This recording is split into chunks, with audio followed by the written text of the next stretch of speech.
जो साहेब संकुल होवई तो दुख आवे तिन, इस दुनिया में चाहकर दुख न लिया कि। प्राणदार सुंदर साथ जी, जब आप आरती करते हैं तो ये गाते हैं सुख को निधान जय जय सुख को निधान। जब राज्य के चरणों में प्रणाम करते हैं तो भी ये प्रार्थना करते हैं कि राज्य हमें सुख में ही रखिए। वाणी संसार से अलग है, तभी तो तारतम्य लेते समय आप सुनते हैं पानी मेरी पीव की न्यारी जो संसार। सारा संसार किसके पीछे भाग रहा है? सुख के पीछे भाग रहा है। सुख और दुख सबको भोगने हैं। अवश्यम एवं भोक्तव्यम सुखम कृतम कर्म शुभाशुभम। शुभ कर्मों के बदले मनुष्य को सुख मिलता है और अशुभ कर्मों के बदले दुख मिलता है। संसार में कोई भी इससे वंचित नहीं रहा है। मर्यादा पुरुषोत्तम राम को 14 वर्षों का वनवास झेलना पड़ता है, सन्यासी के वेश में नंगे पांव रहना पड़ता है। सत्यवादी हरिश्चंद्र को अपने इकलौते बेटे को चंडाल के हाथ बेचना पड़ता है, अपनी पत्नी महारानी से कर लेना पड़ता है और स्वयं सत्यवादी हरिश्चंद्र को चंडाल के यहाँ नौकरी करनी पड़ती है। लेकिन किसी के चेहरे पर सिकन नहीं है। जो भी महापुरुष होता है संसार में, वो सुख की सज्जा पर बैठने के लिए, आराम करने के लिए नहीं आता, क्योंकि उसे एक संदेश देना होता है। इस प्रकरण की पहली चौपाई से शुरू होती है, दुख रे प्यारो मेरे प्राण को, सो मैं छोड़ियो क्यों कर जाए, जो मैं लियो है बुलायो। मुझे दुख बहुत प्यारा है। दुख अवश्य ही भोगना पड़ता है, क्योंकि संसार में कोई भी ऐसा व्यक्ति नहीं है जिससे कुछ न कुछ अशुभ कार्य होते हों। लेकिन कुछ दुख ऐसे होते हैं जिसके बदले हमें अखंड सुख मिलता है। इसलिए महामती जी ने कहा है कि जो साहेब संकुल होई तो दुख होवे तिन, इस दुनिया में जाकर दुख न लिया किन। राज्य की बहुत बड़ी मेहर। संकुल का अर्थ क्या होता है? राज्य इतने प्रसन्न हो जाए। राज्य का प्रसन्न होने का तात्पर्य क्या है? राज्य के हृदय में हमारे लिए अनंत प्रेम जो उमड़ रहा है, उसकी एक रसधारा हमारे ऊपर आ जाए, इसको कहते हैं संकुल होना। जो प्रसन्न होता है वो नाराज भी हो सकता है, ये जीव का लक्षण है। लेकिन राज्य का संकुल होने का तात्पर्य प्रेम सहित प्रसन्नता। जैसे देवी देवताओं के मंदिर में जाते हैं तो कुछ चढ़ाते हैं, किस लिए? कि अमुक देवता खुश हो जाए, हनुमान जी खुश हो जाए, देवी माँ खुश हो जाए, हमको ये दे दें। वैसे हमने राज्य को भी बना रखा है। राज्य को भी हम नारियल चढ़ाते हैं, राज्य को भी लालच देने का प्रयास करते हैं कि राज्य हमारा ये काम कर दोगे तो पाठ रखवाएंगे, बढ़िया भोग लगाएंगे, क्योंकि हमने राज्य के स्वरूप की पहचान नहीं की है। आप के सामने राज्य आ जाए तो आप राज्य से क्या मांगेंगे? संसार की वस्तुएं ही तो मांगेंगे। लेकिन वो अक्षरातीत है, कहते हैं कि मैं यदि प्रसन्न हुआ तो तुमको दुख दूंगा। तो क्या ऐसे राज्य को कोई चाहेगा?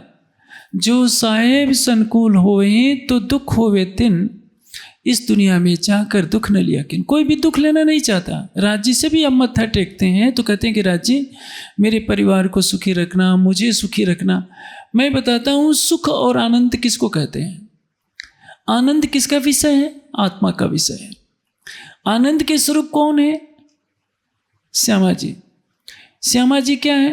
राज्य का हृदय ही श्यामा जी है। आप क्या हैं?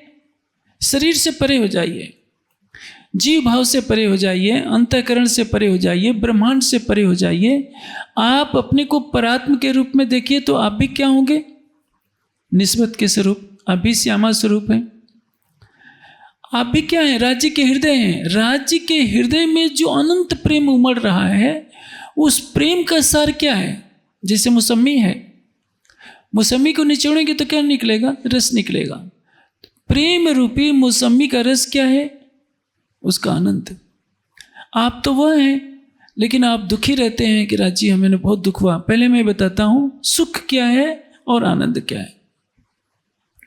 सुख किसका विषय है? अंतःकरण का विषय है, आत्मा का विषय नहीं है।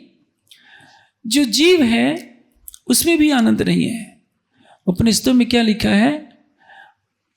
आनंदम लब्ध्वा ही आनंदी भवत्। ब्रह्म का स्वरूप क्या है? सच्चित और आनंद। जब प्रीतम से मिलन हो जाता है तभी जो हमारा चैतन्य जीव है वो आनंदित होता है। सृष्टि में आनंद नहीं है। एक धनवान व्यक्ति क्या सोचता है कि हम अच्छे वाहन खरीद लेंगे, बहुत होगा तो वाहन खरीद लेगा, अच्छी अच्छी कारों के अलावा 1-1.5 करोड़ की कार खरीदेगा, उसमें भी संतुष्टि नहीं होगी, वाहन खरीद लेगा। अच्छे अच्छे भोजन करेगा, अच्छे भवनों में रहेगा, 10-10 करोड़ के भवन में रहेगा, लेकिन पूछा जाए क्या वह सुखी है? नहीं। मृत्यु उसको भी आनी है, बुढ़ापा उसको भी आना है, संगे संबंधियों से वियोग उसका भी होना है। इस सृष्टि में कोई भी कहीं भी सुखी नहीं है।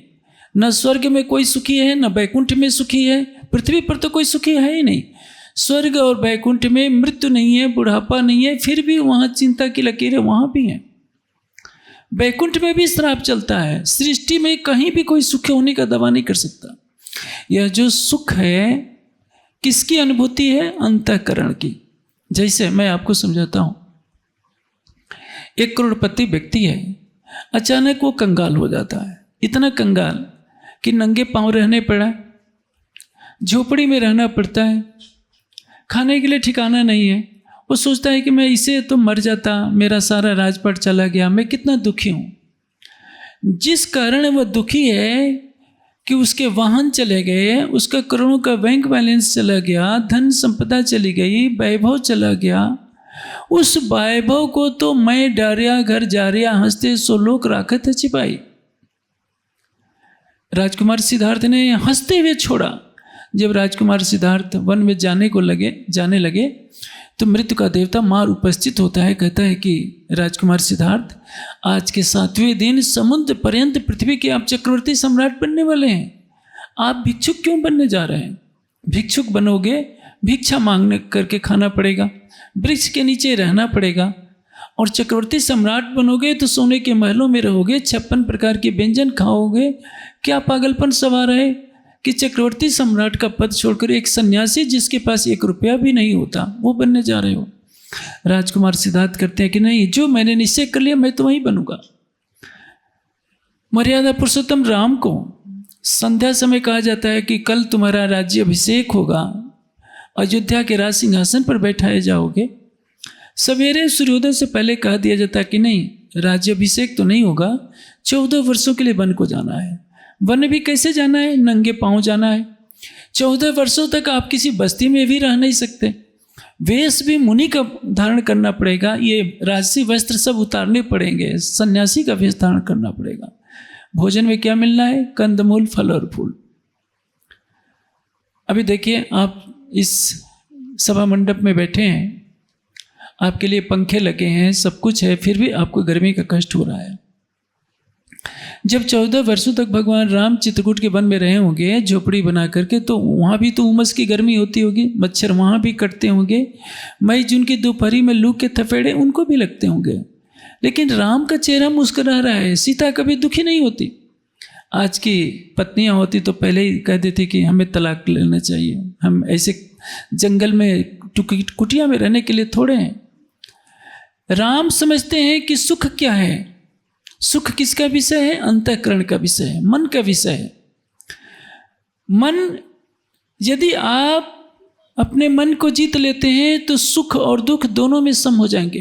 तभी तो योगेश्वर श्री कृष्ण कहते हैं, सुखे दुखे समय कृत्वा लाभ लाभ जया जो तस्मात् उत्तिष्ठ कौन्तेय न एवं पापम अपसिक्ष। सुख और दुख में, मान और अपमान में, लाभ और हानि में, जय और पराजय में जो समत्व रहता है। समत्व का तात्पर्य क्या है? विचलित नहीं होता। सुख हो गया तो बहुत उछलने लगे, दुख हो गया तो छाती फाड़ करके रोने लगे, चिल्लाने लगे, सारी बस्ती को पता चल गया कि आपके ऊपर संकट पड़ा है। जो सुख और दुख में एक समान रहता है, सूरज उगता है तो देखिए लाल रंग का होता है, डूबने लगेगा तो भी लाल रंग का। जो नियत के चक्र को समझ जाता है कि दिन और रात्रि के समान सुख और दुख का चक्र चलता रहता है, वो संसार में कभी व्यतीत नहीं होता। दुख का अनुभव अंतःकरण को होता है। अंतःकरण और जीव में क्या अंतर है मैं आपको समझाता हूँ। जैसे एक गिलास पानी मुझे पीना है, पानी सामने रखा है तो मैं हाथ से उठा करके पी रहा हूँ।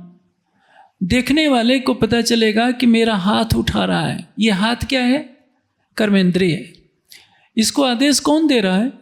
मन के द्वारा। मन में संस्कार, चित्त में संस्कार आए पानी पीने का, चित्त प्रेरित कर रहा है मन को। बुद्धि कह रही है कि पानी की आवश्यकता है, प्यास लगी है, इसलिए पानी चाहिए। ये बुद्धि का कार्य है। और अहंकार क्या कहेगा? मैं मनुष्य हूं तो मुझे पानी पीना है। चारों मिलकर कहलाएंगे अंतःकरण। अंतःकरण के बिना हमारी इंद्रियां कुछ नहीं कर सकती। कारण शरीर के बिना ये जो स्थूल शरीर है कुछ भी नहीं करेगा। लेकिन कारण शरीर में शक्ति कहाँ से आएगी? चैतन्य जीव के द्वारा आएगी, जिसको शास्त्रों में आत्मा कहा गया है। यदि चैतन्य जीव को कारण शरीर से अलग कर दिया जाए तो मन चित्त बुद्धि तो जड़ पदार्थ हैं, अहंकार, इनमें कुछ नहीं।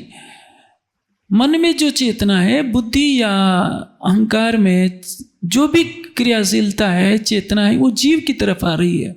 जीव स्वयं में कुटस्थ है, जीव दृष्टा है। जैसे आप वाणी पढ़ते हैं तो कहते हैं ना कि आत्मा तो दृष्टा है, क्योंकि वह परात्म की दृष्टि है, उसे खेल देखना है।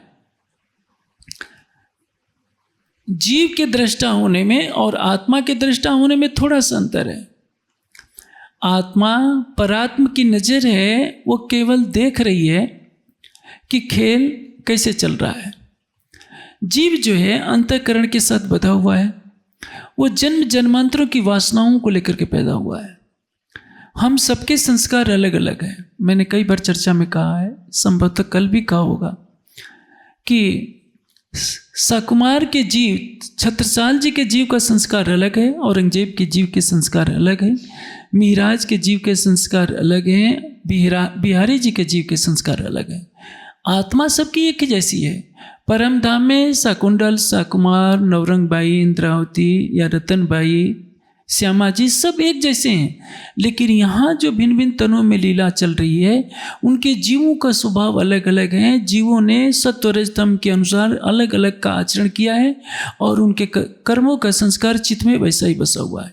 इसलिए इस संसार में सबका व्यवहार एक जैसा नहीं होता, सबका चिंतन एक जैसा नहीं होता। आपकी उंगलियां भी पांचों एक समान नहीं हो सकती। पांचों उंगलियां एक समान बना दी जाए तो शायद आप कुछ काम नहीं कर पाएंगे। सृष्टि में एकत्व तो नहीं हो पाता। और परम धाम में इसका उल्टा है। कोई व्यक्ति ज़्यादा दुखी है, कोई कम दुखी है, कोई ज़्यादा सुखी है, कोई कम सुखी है। लेकिन जो अपने स्वरूप में स्थित हो गए, जिन्होंने समझ लिया कि मैं शरीर नहीं हूँ, मैं मन नहीं हूँ, चित्त नहीं हूँ, बुद्धि नहीं हूँ, अहंकार नहीं हूँ, मैं शुद्ध बुद्ध चैतन्य हूँ।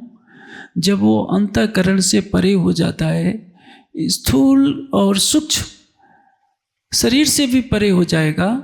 लगी वाली कुछ और न देखे, पिंड ब्रह्मांड वा को हेरी नाही, वो खेले प्रेमे पार पियासो, देखन को तन सागर माई।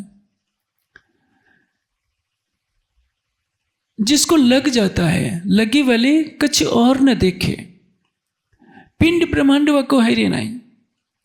जब तक हमारी दृष्टि शरीर और संसार पर पड़ रही है, तब तक हम सुखी हैं और दुखी हैं। जिसको उधर की लग गई, जो आनंद में जो डूब गया, वह सुख और दुख से परे होता है। नहीं तो एक सामान्य प्राणी कभी सुखी होता है, कभी दुखी होता है, कभी रोता है, कभी हंसता है। एक परमहंस को देखिए और एक करोड़पति को देखिए, दोनों के जीवन में क्या अंतर है। एक परमहंस छोटी सी कुटिया में बैठा हुआ है, झोपड़ी में, उसको कुछ चाहिए नहीं। उसको 1 लाख रुपया भी दीजिए तो भी कहेगा कि नहीं मुझे नहीं चाहिए। और एक करोड़पति चाहता है कि मैं अरबपति कब बन जाऊं। वो कोमल गद्दे पर बैठा है, अच्छे अच्छे पदार्थ खा रहा है, फिर भी चैन से सो नहीं पा रहा है, क्योंकि उसका मन किस पर लगा हुआ है? धन के आकर्षण पर लगा हुआ है। कोई प्रतिष्ठा के लिए लड़ रहा है, कोई पद के लिए लड़ रहा है। ये सारी वस्तुएं नश्वर है। दुख क्या है? जो ये संसार है, संसार से कुछ पाने की चाहत ही दुख का कारण है। तृष्णाओं के पीछे भागना ही दुख है। तो क्या संसार का कार्य व्यवहार समाप्त कर दिया जाए? नहीं, हमारे ग्रंथों ने ऐसा नहीं किया। तेन तक्तेन भुंजिता माँ गृदा कस्यस्तु धनम। परमात्मा ने जो कुछ दिया है उसका त्याग पूर्वक भोग कीजिए। त्याग पूर्वक भोग करने का तात्पर्य राजा जनक की तरह सिंहासन पर तो बैठिए, लेकिन सिंहासन का मोह नहीं होना चाहिए। जैसे महाराजा छत्रसाल जी को राज सिंहासन पर भी बैठना था, कोई मोह नहीं था। उन्होंने सब कुछ समझा कि ये सब राज्य के चरणों में अर्पित है। सिंहासन को अपना सिंहासन नहीं माना। जब हम शरीर को अपना मान लेते हैं, धन को अपना मान लेते हैं, अपने कुटुंब कबीले को कहते हैं कि मैं हूँ और ये मेरे हैं, बंधन का कारण क्या है? मैं और मेरा। जिसने आत्मस्वरूप में स्थित होकर देख लिया कि मेरा ये संसार नहीं है, न मैं हूँ न मेरा है, केवल तू है और तेरा पसारा है, तो वो सुख और दुख के द्वंद्व से परे हो जाता है। मैं आपको सुख और दुख की परिभाषा, सुख और आनंद की परिभाषा यह बता रहा था। आनंद आत्मा का स्वाभाविक गुण है। क्या आत्मा दुखी होती है? नहीं, आत्मा को दुख नहीं होता। आत्मा दुख देखती है। जैसे जीव के कष्ट में और आत्मा के कष्ट में क्या अंतर है? मैं आपको एक दृष्टांत से बताता हूँ, आसानी से बात समझ में आ जाएगी। जैसे आप सुंदर साथ कहीं बाहर से आए हैं, आपको बिच्छू ने डंक मार दिया, तो दर्द किसको होगा? आपको होगा। मैं क्या कर सकता हूँ? मैं केवल सहानुभूति कर सकता हूँ कि अभी शांत रहिए, अभी दवा मंगवा रहे हैं, चिंता न कीजिए, ठीक हो जाएगा। मैं सांत्वना दे सकता हूँ, बस इतना जान सकता हूँ कि बिच्छू के विष से जो कोई व्यथित होता है तो कैसे तड़पता है, कैसे दुखी होता है, बस इतना ही मैं जान सकता हूँ। क्योंकि मैं दृष्टा हूँ, भोक्ता नहीं हूँ। भोक्ता कौन है? जीव। लेकिन जीव कर्ता भोक्ता तभी तक है जब तक अंतःकरण के संपर्क में है, इंद्रियों के से संबंध जुड़ा हुआ है, तभी तक वो कर्ता भोक्ता है। सुख दुख का भोक्ता जीव है तब तक जब तक कि वो कारण शरीर से जुड़ा हुआ है, मन चित्त बुद्धि अहंकार से जुड़ा हुआ है। इसलिए तो कहा गया है मन एवं मनुष्याणाम बंधन मोक्ष कारणम। जीव के बंधन और मोक्ष का कारण क्या है? मन।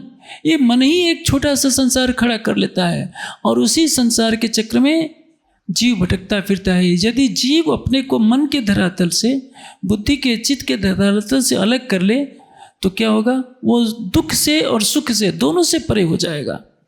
जो भी प्रकृति से परे हो जाएगा वो क्या हो जाएगा? आत्मस्वरूप। जैसे एक चौपाई आती है, जीव टल होसी आत्म। जीव आत्मा का स्वरूप कब बनेगा? जब प्रकृति से सर्वथा परे हो जाएगा। आत्म तत्व का जब प्रकृति से संयोग होता है, जब कारण शरीर, सूक्ष्म शरीर, स्थूल शरीर को धारण करता है आत्म तत्व, उसकी संज्ञा क्या होती है? जीव। सृष्टि के प्रारंभ से यह जीव हमारे चैतन्य आत्मा के साथ जुड़ जाता है तो उसको जीवात्मा कहते हैं। लेकिन हम तारतम्यवाणी में जिसको आत्मा कहते हैं वो क्या है?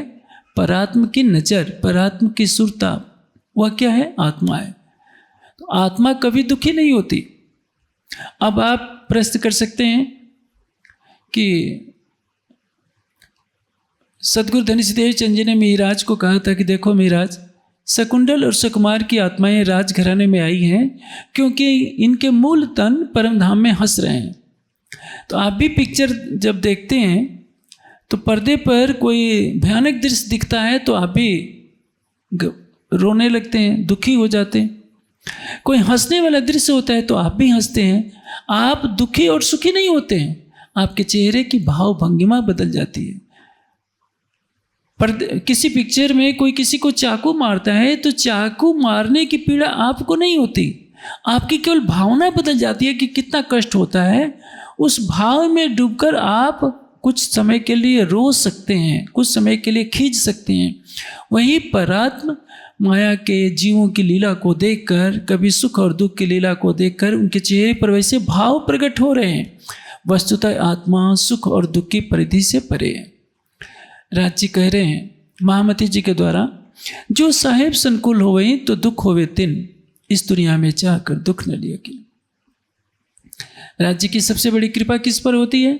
देखिए श्री देवचंद जी पर कितनी बड़ी कृपा हुई कि उनको कैसे घर में पैदा कर दिया।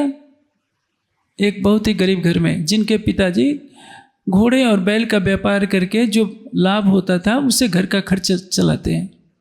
कभी उनके पास इतनी धन संपदा नहीं कि प्रतिदिन अच्छा भोजन कर सकें, तो देवचंद जी अपने बांके बिहारी को भोग लगाने के लिए थोड़ा सा बचा कर लगते थे और भोग लगाने भर ही बनाते थे। आप सोचिए, अच्छे भोजन तो देवचंद जी को घर पर नसीब ही नहीं हुआ, इतने गरीब परिवार में जन्म होता है। लेकिन यदि उनको अमीर परिवार में राजघराने में पैदा कर दिया जाता तो जो उन्होंने 16 साल की उम्र से लेकर 40 साल की उम्र तक 24 वर्ष खोज किया, उनको अवसर ही नहीं मिलता, क्योंकि चारों तरफ नौकर चाकर अधिकारी घेरे रहते, वो कहाँ से जा सकते थे। उस गरीबी के कारण श्री देवचंद जी के अंदर जो श्यामा जी की आत्मा थी, उनको अवसर मिला कि अपने प्रीतम की खोज कर सकें और अपने धाम हृदय में उनको बसा सकें। श्री मिहिराज को एक राजकीय परिवार में जन्म मिलता है, एक मंत्री के घर, मंत्री के सचिव के यहाँ जन्म लेना पड़ता है, सारी सुख सुविधाएं हैं, किंतु उनके साथ मानसिक कष्ट झेलना पड़ता है। मानसिक कष्ट क्या है? केवल चारों तरफ से आरोपों की बौछार हो रही है।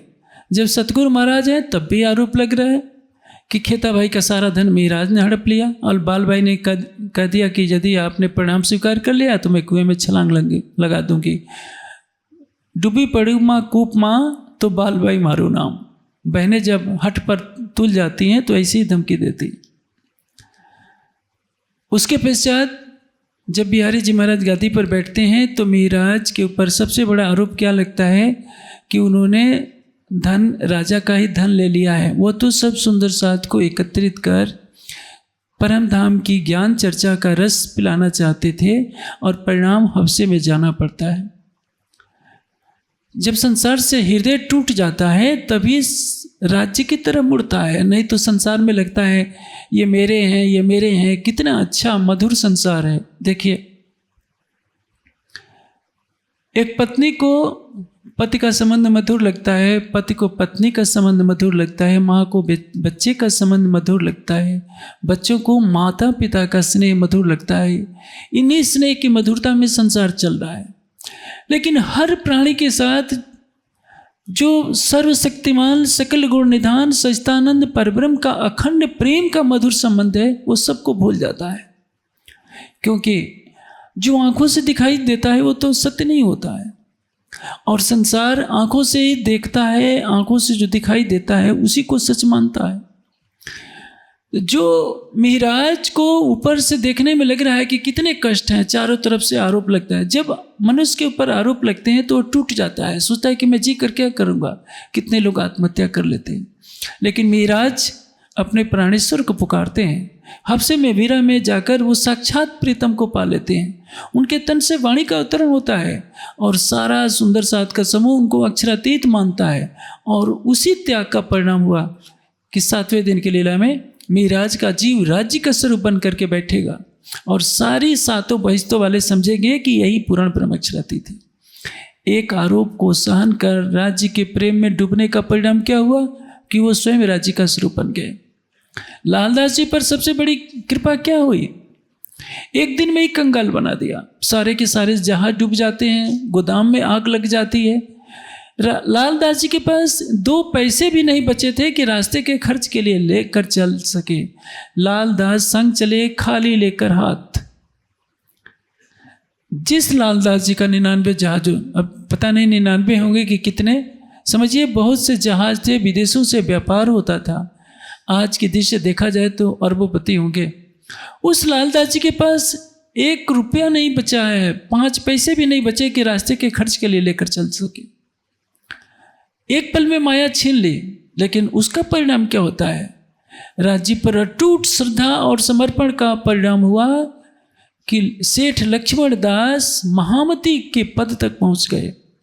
जब वो बी तक लिखना प्रारंभ करते हैं तो महामती का खिताब लगा करके करते हैं कि ये लाल दास की वाणी नहीं है, ये महामती की वाणी है, क्योंकि मैंने अपना सब कुछ श्री जी के चरणों में सौंप दिया है।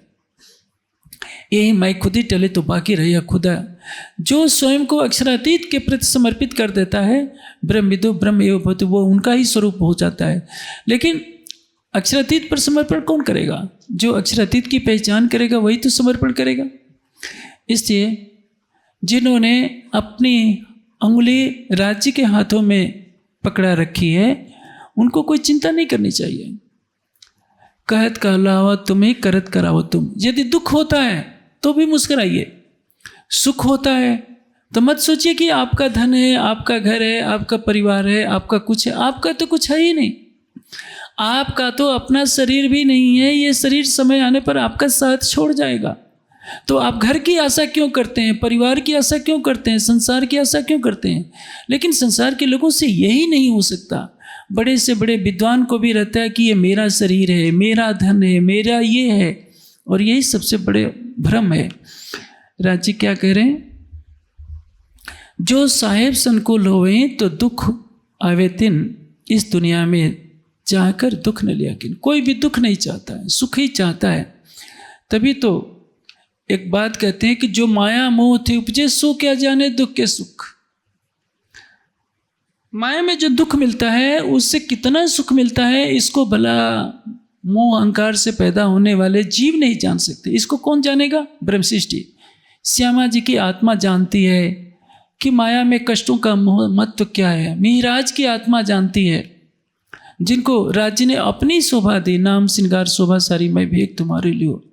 लालदास जी की आत्मा जानती है, शाकुंडल की आत्मा जानती है। आपने छत्रसाल जी का सीरियल भी देखा होगा। छत्रसाल जी को बचपन में कितना कष्ट, खाने के भी लाले पड़ गए। परमहंस रामरतन दास जी की आत्मा से पूछिए, उनके माता पिता का देह त्याग होता है, चीता जलाने के लिए भी उनके पास पैसे नहीं है, गाड़ी में लदवा देते हैं। एक ऐसा परमहंस जिसके आशीर्वाद से न जाने कितने लोग करोड़पति हो गए, स्वयं अपने व्यक्तिगत जीवन में माया से इतना कष्ट झेलता है कि अपने माता पिता का दाह संस्कार कराने के लिए भी पैसे नहीं होते। कई कई दिन अन्न के एक दाने के बिना चलना पड़ता है। शरीर हड्डियों का ढांचा बन जाता है। और तो और इस माया ने उनके कमर से लंगोटी भी छीन ली। लंगोटी के लिए भी कपड़े नहीं थे।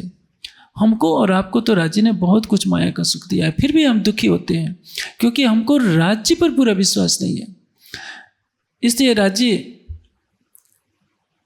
ने ये प्रकरण हम सुंदर साथ के लिए उतारा है कि हम राज्य के सामने जाएं तो कभी भी माया का सुख नहीं मांगे। माताएं जब भी जाती हैं, अब भाईजू राज्य में जाकर देखिएगा, कल से माताएं चूड़ियाँ लाएंगी, साड़ियाँ लाएंगी और यही मांगेंगी कि हे श्यामा महारानी, हमारी बहू हमसे झगड़ा करती है, उसका ये हो जाए। कोई पोता मांगेगी, कोई पोती मांगेगी, कोई अपने बेटे की नौकरी मांगेगी। कोई भी राज्य से राज्य को नहीं मांगता। ये सबसे बड़ी विडंबना है। जो कुछ दृश्यमय संसार है सब कुछ नश्वर ही नश्वर है। सुख क्या है? आपकी आत्मा उस प्रियतम के प्रेम में डूब जाए तो इससे बड़ा सौभाग्य क्या होगा? कई कोट राज वैकुंठ के न आवे इतके खिन समान। आप शरीर से परे हो जाइए, इंद्रियों से परे हो जाइए, अंतःकरण से परे हो जाइए। आपका प्रियतम तो वह अक्षरातीत है जो आपके एक बार पुकारने पर 10 बार जी करता है। कहीं दूर नहीं है, आपके प्राण की नली से भी निकट है। लेकिन हमने उस संबंध को नहीं जाना, समर्पण की परिभाषा नहीं जानी। इसलिए कह रहे हैं, दुख देवे दीवानगी, स्यानप देवे उड़ाए। दीवानगी और स्यानप किसको कहते हैं? स्यानप कहते हैं चतुराई को। जो दीवानगी कब आती है? देखिए, दीवानगी आती है विवेक से। दीवाना किसको कहते हैं? जिसने अपना दिल दे दिया हो, लाभ हानि न सोचे, उसको दीवाना कहते हैं, अर्थात पागल। ये हिंदी भाषा के शब्द नहीं है। दीवाना का तात्पर्य ही है जिसको कुछ पता नहीं हो कि मेरा क्या होगा, वो प्रेम में इतना डूब जाए। दुख से क्या होगा? जब सारा संसार आपको ठुकरा देगा, तब आपके दिल में राज्य के लिए सच्चा प्रेम पैदा होगा, इसके पहले नहीं होता। आपकी आसक्ति कहीं ना कहीं बनी रहती है, चाहे माता पिता से बने, भाई बंधुओं से बने, सखी सहोदरों से बने, बनी रहती है कि वो मेरा है, मेरा पति है, मेरी पत्नी है, मेरे बच्चे हैं, मेरे संगी संबंधी है, रिश्तेदार हैं। जिनको आप अपना समझती हैं वही जब ठुकरा देते हैं तब लगता है कि नहीं मेरा है तो केवल राज्य, वो कभी ठुकरा नहीं सकते। अक्षरातीत सर्वशक्तिमान है, उनके सतअंग से करोड़ों ब्रह्मांड एक पल में बनते हैं और लय को प्राप्त हो जाते हैं। लेकिन उस अक्षरातीत की भी यह सामर्थ्य नहीं है कि एक ब्रह्मात्मा को परम धाम से बाहर निकाल दें। एक पत्ते को भी तोड़कर नष्ट करने की सामर्थ्य अक्षरातीत में नहीं है। आप जिस अक्षरातीत के अंग हैं, आप स्वयं ही असहाय बने हुए संसार के जीवों की तरह, जिन्होंने, मैंने आपको बताया, योगेश्वर श्री कृष्ण को क्या किसी ने रोते हुए देखा है? योगेश्वर श्री कृष्ण ने क्या कहा है? समत्वम योग उच्चते, समत्व ही योग है, सुख और दुख में एक समान रहना चाहिए। राम सीता के वियोग पर भी रोते हैं। कई घड़ी ऐसी आती है जिसमें राम व्यथित तो हो जाते हैं, लेकिन योगेश्वर श्री कृष्ण नहीं होते, क्योंकि योगेश्वर श्री कृष्ण को षोडश कलश संपन्न कहा गया है। हम सुंदर साथ वाणी पढ़ते हैं, चितवनी करते हैं, लेकिन आत्मा की उस अवस्था में नहीं पहुंच पाते हैं, तो हम कभी बहुत सुखी हो जाते हैं, कभी बहुत दुखी हो जाते हैं। सुख और दुख में जो समत्व प्राप्त कर ले, हाँ, एक संवेदना अलग है। संवेदना किसी के घर, किसी का धाम गमन हो और वहाँ जाकर आप खूब हंसने लगे, तो ये क्या है? मर्यादा के विपरीत है। दूसरों के सुख में सुखी रहना और दूसरों के दुख में दुखी होना, ये मानवता है। इसलिए चाहे मर्यादा पुरुषोत्तम राम हो, योगेश्वर श्री कृष्ण हो, कोई भी महापुरुष आंतरिक रूप से एक समान रहता है, लेकिन जब अपने संगी संबंधियों के बीच में जाता है तो संवेदना प्रकट करने के लिए दुखी के साथ दुखी बनता है और सुखी के साथ सुखी बनकर व्यवहार करता है। यही नीति का कथन है। आप कहीं सुख का माहौल है, आध्यात्मिक चर्चा हो रही है, आप उदास बैठे रहिए, यह भी उचित नहीं है। इसलिए एक समत्व का आचरण करना चाहिए। आंतरिक रूप से जो सुख और दुख के द्वंद्व से परे हो जाता है, वही वास्तविक ज्ञानी होता है। दुख देवे दीवानगी, स्यानप देवे उड़ाए। स्यानप किसको कहते हैं? चतुराई को। मनुष्य चतुराई अवश्य लेता है। देखिए, बुद्धिमत्ता अलग है, चतुराई अलग है। बुद्धिमत्ता और चतुराई में क्या अंतर है? बुद्धिमान व्यक्ति सत्य का अन्वेषण करता है। चतुर व्यक्ति या स्यानप कहलाने वाला व्यक्ति सत्य को असत्य और असत्य को अपनी धारणा के अनुसार परिभाषित करता है और उसी के अनुसार चलाने का प्रयास करता है। दोनों में बहुत अंतर है। दुख देवे दीवानगी, स्यानप देवे उड़ाए। संसार में ये प्रवृत्ति है। हर कोई व्यक्ति चतुर कहलाना चाहता है। विवेकवान होना अलग है। स्यानप, चतुर, बुद्धिमान और विवेकवान, तीनों के अलग अलग स्तर हैं। विवेकवान कौन है? कई बुद्धिमानों के बीच में एक विवेकवान होता है। रावण चतुर भी है, बुद्धिमान भी है, लेकिन विवेकवान नहीं है। उसके पास विवेक नहीं है कि सीता के हरण का परिणाम क्या होगा। इसी तरह से शकुनी भी बहुत बुद्धिमान है, बहुत चतुर है, लेकिन विवेकवान वह नहीं है। विवेक का अर्थ होता है यथार्थ सत्य को ग्रहण करना।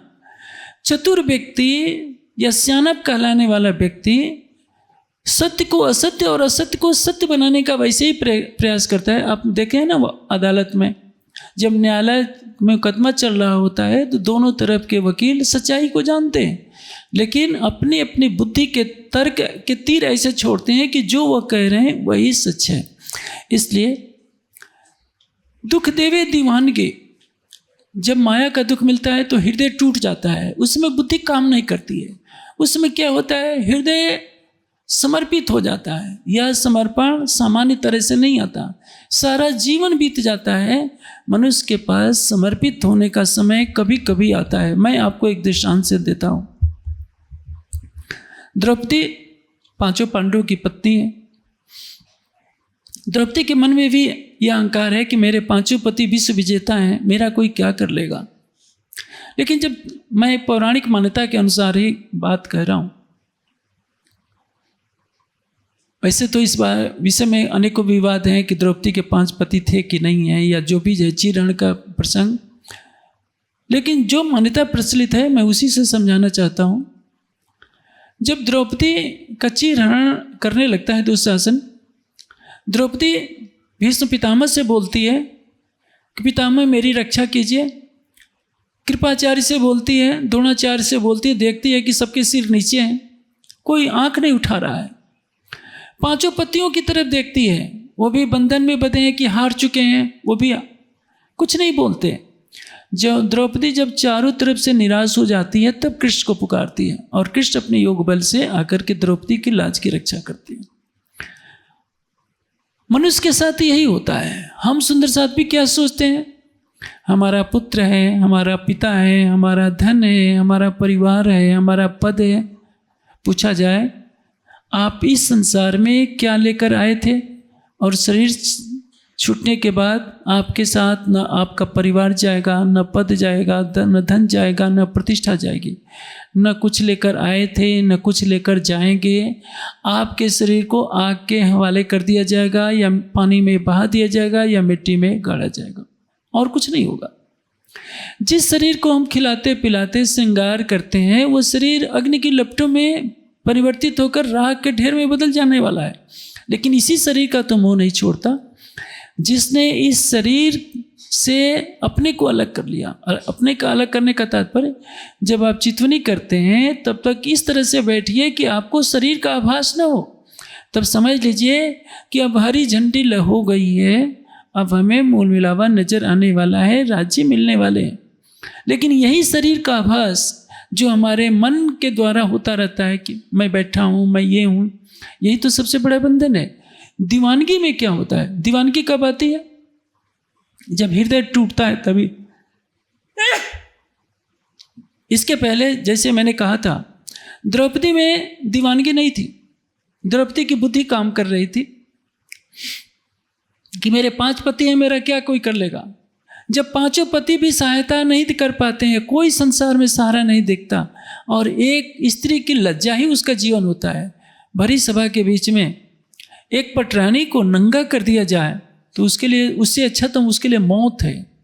इससे द्रौपदी सोचती है कि जब कोई सहारा नहीं, सबसे उसका हृदय टूट जाता है, तो योगेश्वर श्री कृष्ण को पुकारती है और द्रौपदी के सम्मान की रक्षा होती है।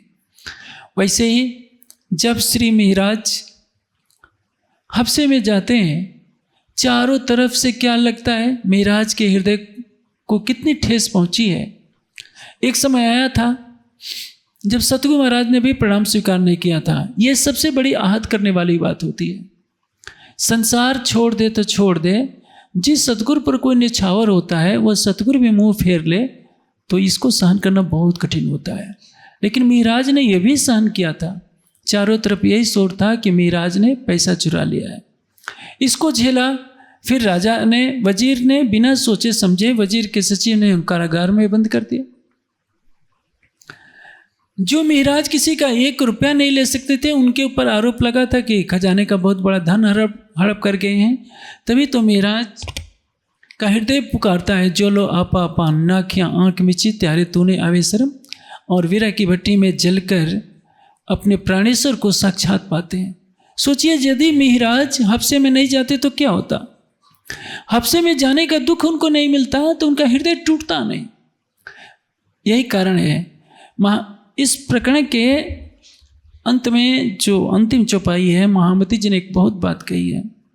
श्री महामत कहे इन दुख को मूल न कियो जाए, लाख वेर सिर दीजिए तो भी सरभर ना वेता है। जो भुक्तभोगी होता है वही जानता है। आप जब भी राज जी के चरणों में माथा टेकते हैं, आप पाठ क्यों रखवाते हैं? सुख के लिए। क्या कोई भी यह पाठ रखवाता है आज तक? कोई लालदास जी की तरह चाहेगा कि मैं कंगाल हो जाऊं? कोई नहीं चाहेगा। पाठ रखवाकर भी राज्य से धन मांगेंगे, पद प्रतिष्ठा मांगेंगे, सब कुछ मांगेंगे। श्री महामत कहे इन दुख को मोल न कियो जाए, लाख वेर सिर दीजिए तो भी सरभर ना आवेता है। एक शशि थी, अपने माया के झूठे संबंध से प्रेम करने वाली है। वह कहती है कि पुन्नु की बधाई में देऊं कोट से सुतार, जो झूठे भी कह दे कि देख शशि तेरा पुन्नु आ गया तो मैं करोड़ों बार अपनी गर्दन काटकर झूठी सूचना देने वाले के चरणों में रख दूंगी। ये प्रेम, एक माया का पुतला दूसरे पुतले से प्रेम कर रहा है, उसमें इतनी निष्ठा है। हम आत्मचिंतन करें कि हम राज्य के प्रेम और समर्पण में कितने पीछे हैं, कि हम राज्य से माया का सुख मांगते हैं। मैं सुख दुख से ना डरूं, मेरे धनी चाहिए सन्मुख। आपको क्या व्रत लेना है? मुझे केवल राज्य चाहिए, चाहे सुख से मिले या दुख से मिले। सुंदर साथ तो 2 घंटे भी बैठने का कष्ट नहीं झेल पाता। कोई बहाना करता है, कोई बहाना करता है, क्योंकि हमारा हृदय अभी संसार से टूटा नहीं है। और जिस दिन टूट जाएगा, हमें मोह छूट जाएगा, घर का, पति का, पत्नी का, परिवार का, संगी संबंधियों का। केवल ये लगेगा कि हमारे हृदय पर पहला अधिकार राज्य का है, शेष संबंध तो निभाने के लिए है। उस दिन हमारी अवस्था कुछ और हो जाएगी। महामती जी कहते हैं, लाख वेर सिर दीजिए तो भी सरभर ना आवेता है। राज्य ने जो मुझे माया का दुख दिखाया, जिसके कारण मुझे हबसे में जाना पड़ा, ऐसे दुख के बदले यदि मैं महामती लाख बार अपनी गर्दन काट करके भी राज्य के चरणों में समर्पित कर दूं, तो भी राज्य की उस कृपा के बराबर नहीं जो मुझे दुख दिखाया। हम तो राज्य से उठते बैठते केवल माया का सुख मांगते हैं। ये सुख क्या है? ये झूठा सुख क्या है? माया का पल भर के लिए। ब्रह्मांड यार है सुख का, दुख दोस्त हुआ कोई एक, जाको स्वाद लग्यो सुख को, दुख को सो सुख कबो न चाहे। हमको सुख का स्वाद लगा है, इसलिए हम सुख मांगते हैं। जाको स्वाद लग्यो कुछ दुख का। यदि आप अभी देखते हैं ना, कोरोना के समय से पहले सब सुंदर साथ के पास समय ही नहीं था, ऑफिस के कार्य से, किसी कार्य से। जब लगा कि हम घर से बाहर निकलेंगे तो इस दुनिया से चले जाएंगे, हमें शमशान में पहुंचना पड़ेगा, सबके पास समय हो गया। सब घर पर बाणी पढ़ने लगे, कोई बीतक पढ़ने लगा, कोई चितवनी करने लगा। कहाँ से समय आ गया? कोरोना काल में पैसे की बहुत तंगी थी, खाने पीने का भी कष्ट था, लेकिन एक सुख मिला कि घर बैठे सब सुंदर साथ को राज्य से प्रेम करने के लिए बहाना मिल गया, मजबूरी में। और जैसे कोरोना खत्म हुआ, अब देखिए अब किसी के पास फिर समय नहीं है। संसार में आज तक ऐसा कोई व्यक्ति नहीं हुआ जो सारे संसार के कार्यों को पूर्ण कर चुका हो। अधूरापन ही रहेगा। संसार में कोई भी व्यक्ति पूर्ण नहीं हो सकता, कुछ न कुछ उसमें कमी रहेगी। व्यवहार में कमी रहेगी, कुछ ज्ञान में कमी रहेगी। पूर्ण तो केवल एक अक्षरातीत है, और अक्षरातीत का ही प्रेम पूर्ण है। संसार में कोई आपको चाहेगा भी तो उसके प्रेम में पूर्णता नहीं हो सकती, किसी के ज्ञान में पूर्णता नहीं है। इसलिए ब्रह्मांड यार है सुख का, दुख दोस्त हुआ कोई एक। सारा संसार किसका यार है? किसको चाहता है? सुख का। दुख से दोस्ती करने वाला कौन है? जो राज्य को याद करेगा वही राज्य के प्रेम को पाएगा, वो दुख चाहेगा। लेकिन मेरे कहने का मतलब ये नहीं है कि आपके पास धन है तो उसको फेंक दीजिए कि धन जो है बाधक है।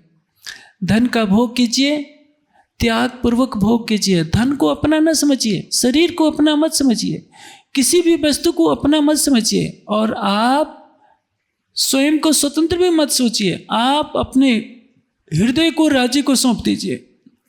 राज्य के ऊपर जो आश्रित हो जाता है वो क्या करता है? जब एक छोटा बच्चा अपनी उंगली पिता के हाथ में पकड़ा देता है तो वो कूदते हुए चलता है, उसको चिंता ही नहीं रहती कि सामने गड्ढा है, सर्प है या बिच्छी है। उसी तरह से मैं अधीन करनी नहीं, बाँह गृह की लाज। लेकिन हम तो बाँह राज्य के हाथों में अपनी उंगली पकड़ना ही नहीं चाहते। हम तो अपनी चतुराई से सारे निर्णय स्वयं करने लगते हैं। परिणाम क्या होता है? हम स्वयं ही दुखी होते हैं।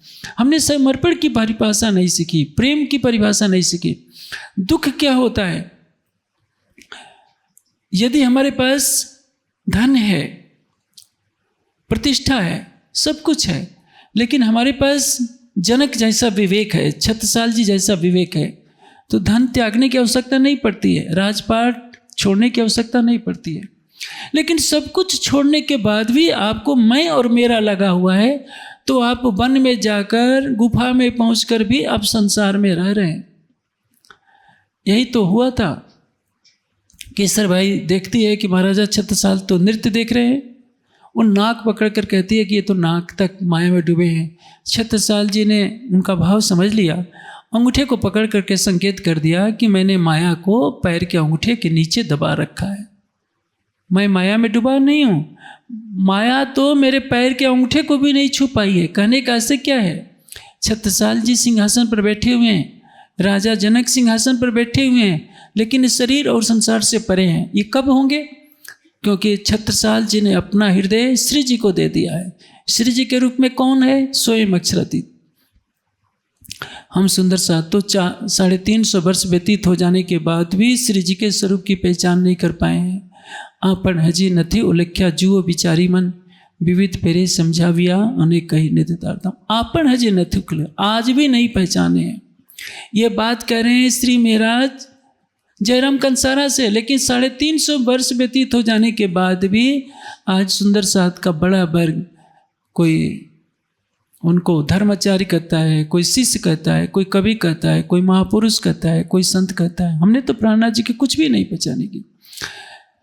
जेड़े अजवालू आकर परखो पुरुष से पार, जिसने माया में आकर परम धाम की पहचान कराई है, उस प्राणेश्वर अक्षरातीत को भी हम जान कर भी अनजान बने रहते हैं, पहचानने में देरी करते हैं। यह किसकी भूल है? क्योंकि ये हमारी चतुराई की देन है, स्यानप की भूल है। इसी को कहते हैं दुख देवे दीवानगी, स्यानप देवे उड़ाए, ताथे दुख कोई न ले वहीं, सब सुख स्यानप चाहे। संसार क्या चाहता है? आप किसी को कह दीजिए कि मैं बुद्धू, तो बुद्धू है, देखिए उसका चेहरा कितना लाल हो जाता है। हर कोई चाहता है कि वो सबके बीच में चतुर कहलाए। बुद्धू कहलाना कोई नहीं चाहता। बुद्धू कौन होता है? जिसकी बुद्धि काम न करे वही तो बुद्धि होता है। और बुद्धि किसकी काम नहीं करती है? जो प्रेम में डूब जाता है, वो अपना आगा पीछा नहीं सोचता है। व्यापारी हमेशा अपने लाभ के बारे में सोचता है, और प्रेमी अपना दिल दे करके ये नहीं सोचता है कि मेरा क्या होगा।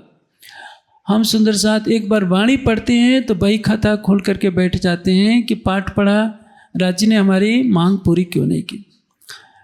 500 रुपये का मिठाई का पैकेट चढ़ा देंगे तो भी फरमाइश लेकर बैठ जाते हैं। राज्य को हमने क्या समझा है?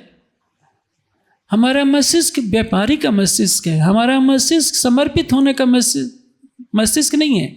इसी कारण है कि हम राज्य से कोसों दूर रहते हैं। जो हमारे प्राण की नली के निकट बैठा है उससे भी हम दूर हैं। यही कारण है क्योंकि हमारा हृदय राज्य के लिए नहीं है, हमारा हृदय संसार के लिए है। कुछ नहीं करना है। यदि संसार में आपको दुख मिलता है तो दुख को एक उपहार समझिए।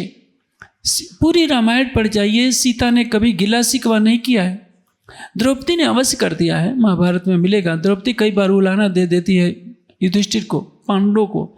सीता ने कभी उफ नहीं की। सीता को राम की खुशी में ही सारी खुशियां हैं।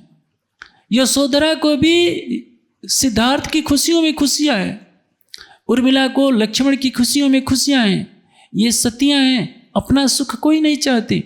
हम परम धाम के ब्रह्मात्मा हैं, लेकिन केवल माया का सुख चाहते हैं। माया के लिए राज्य से प्रेम का दिखावा करते हैं।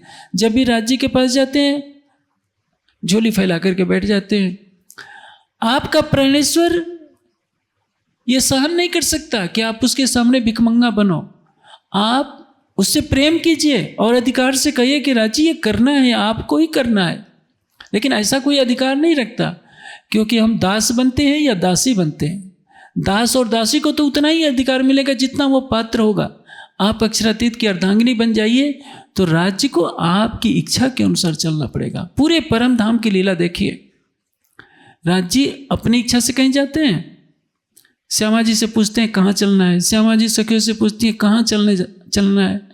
सखियों की इच्छा के अनुसार श्यामा जी को चलना है, श्यामा जी की इच्छा के अनुसार राज्य को चलना है। अक्षरातीत तो अपना हृदय लुटाए बैठे हैं। यहाँ आकर भी कोई अपना हृदय राज्य को नहीं देना चाहता, तो इससे बड़ी बदनसीबी और क्या हो सकती है। इसलिए सब सुंदर साथ आँख मूंद कर अपना हृदय राज्य को सौंपिए, प्रेम से चितवनी कीजिए। चाहे वो 56 भोग खाने को देते हैं या सूखी रोटी देते हैं या वो भी नहीं, कभी घी गने, कभी मुट्ठी भर चने, कभी ऊबी मने। महाराज जी कहा करते थे, आपको सोने का सिंहासन मिलता है या झोपड़ी मिलती है या वो उससे भी भगा दिया जाता है, कोई चिंता नहीं।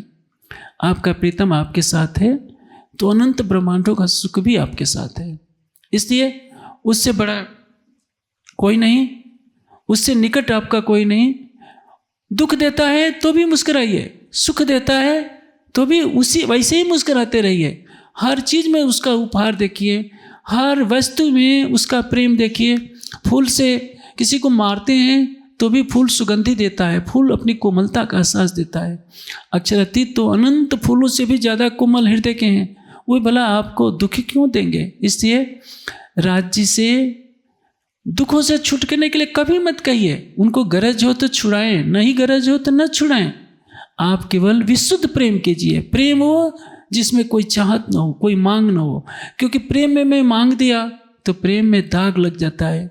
इसलिए आपका प्राणेश्वर आपका सब कुछ है, आपका प्राणेश्वर ही आपके जीवन का आधार है, वह आपका हृदयेश्वर है, आपके हृदय का स्वामी है। फिर आपके हृदय का स्वामी वह है, आप हृदय ही नहीं देना चाहते। यही तो आपकी चतुराई है, और इसी चतुराई के कारण राज्य से मिलन नहीं हो पा रहा है। मैं आशा करता हूँ कि सुंदर साथ वाणी के इस कथन को अंगीकार करेंगे और अपने जीवन में राज्य के प्रेम को समझेंगे और उसी प्रेम के अनुसार अपने जीवन को चरितार्थ करेंगे।